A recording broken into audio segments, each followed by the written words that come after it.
And thanks for joining me and sharing these devotionals. And today we're actually talking about Genesis chapter 21. It talks about a couple people, but most of the story talks about the birth of Isaac and God's promises.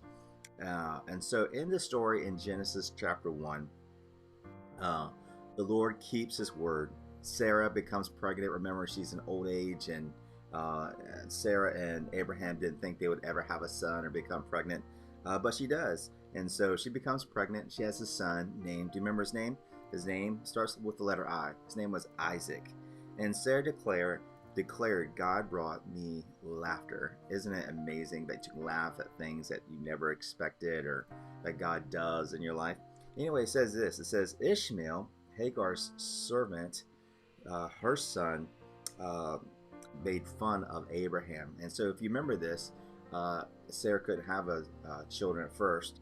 And so Sarah told Abraham, hey, take my servant Hagar and basically sleep with her, and that way you can have descendants, a son. And so Ishmael was Hagar and Abraham's son, and Ishmael was making fun of Abraham. So Sarah saw this and made Sarah really angry, just like any mother, right? Someone's making fun of your son or your daughter, any parent, you want to defend them. And so this is what Sarah did. And so she ordered Abraham to get rid of them.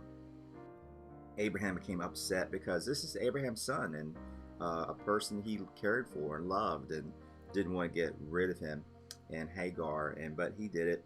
And Abraham gave Hagar some water and sent Hagar and Ishmael away.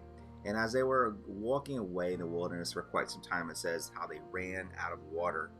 And Hagar basically thought it meant that they were going to die. And so Hagar leaves her son by this tree and goes sets a little distance away and begins to cry. And just she didn't want to watch her son die. And it says this. It says that the word of God says, God heard the boy cry, and God comforted them. God says, I heard, and that I heard your cry, I heard your son's cry, and he reminded Hagar that Ishmael was going to be a great nation. And at that moment, God opened Hagar's eyes to help her see something she couldn't see before. And the word of God says that God opened Hagar's eyes to see a well, and to remind her that God was with them. And so Ishmael lived in the wilderness along with his mom, and became, the word of God says that he became a very skillful hunter. And then some time passed, and King Abimelech, that he visited Abraham. And we talked about King Abimelech a few days ago. And remember, this king thought that Sarah, Abraham's wife, was really Abraham's sister. And because Abraham told the king that Sarah was sister, but then God revealed to King Abimelech that Sarah wasn't Abraham's sister, but actually his wife. Anyway, King Abimelech comes and visited Abraham, and King Abimelech says, "Hey Abraham, it's obvious God is with you." And so King Abimelech asked, "Will you make me this oath and this promise that you will never deceive me, and have this loyalty between the two of us?"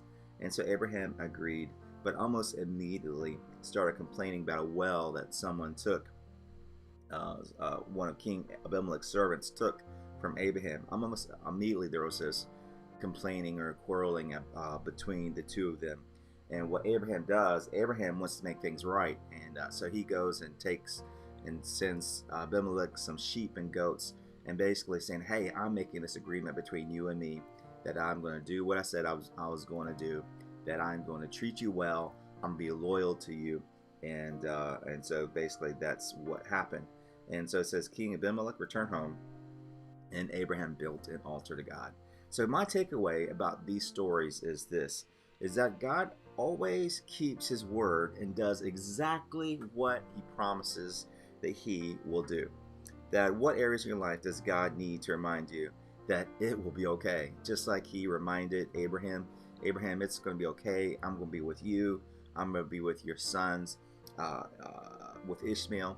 But what areas in your life does God need to promise you that He is going to be with you, that it is going to be okay, and that where you need to learn to trust God? I love this. God hears our cry. God sees, God hears, God knows. He hears your cry. He hears your frustration. He hears how your anxiousness, and He wants to come and comfort you. Uh, I want you. I'll put in this application too. What areas does God need to open your eyes to see things you couldn't see before?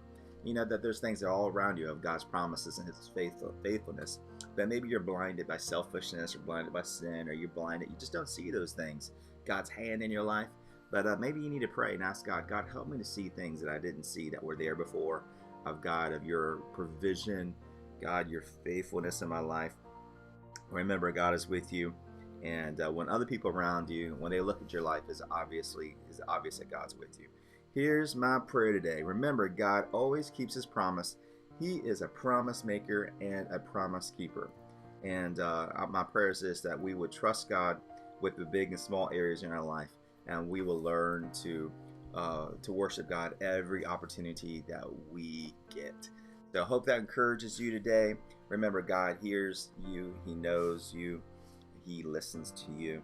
God is with you, and He's going to fulfill the promises that He's made to you. I pray that encourages you today. Remember, you matter to me, but more importantly, you matter to God. God bless you. Pray you have a great weekend, and we will see you soon.